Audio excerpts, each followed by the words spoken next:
All land managers, owners, and tenants struggle to answer the same question. How can we meet our need for food, fuel, and fiber in a way that's both sustainable and climate resilient?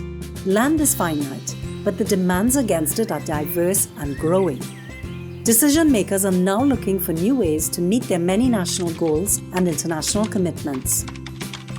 Restoring degraded and deforested lands may be one way to meet these seemingly competing needs. Across the planet, more than 2 billion hectares of degraded land offer little for humans or nature.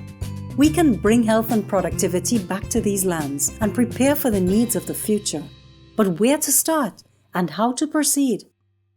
Introducing the Restoration Opportunity Assessment Methodology, or ROAM in English.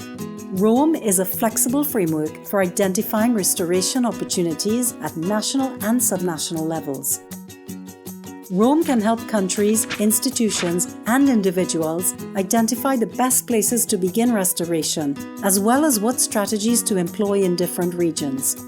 ROAM explains how these strategies can serve important goals for rural development, biodiversity conservation, and food, energy, and water security. The process begins when an institution or community that manages land decides they might want to restore a portion of it. They will ask the question, what are the main problems caused by degradation? And they'll try to identify the goals of successful intervention.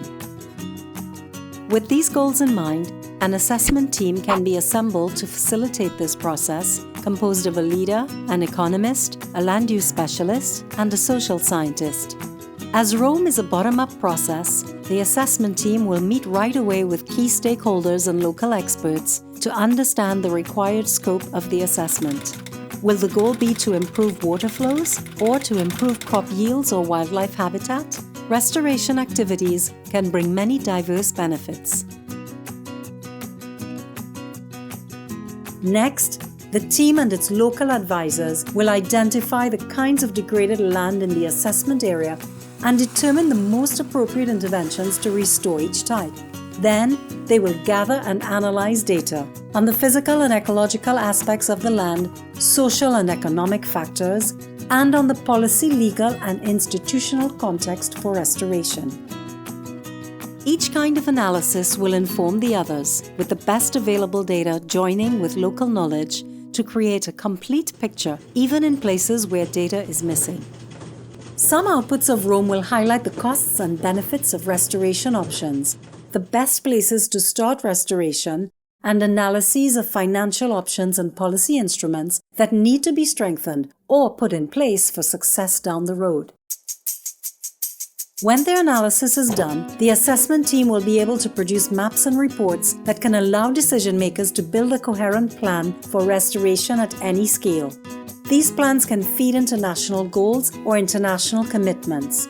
They could also influence land use decisions at the local level. In some cases, new funding for restoration can be unlocked as a result.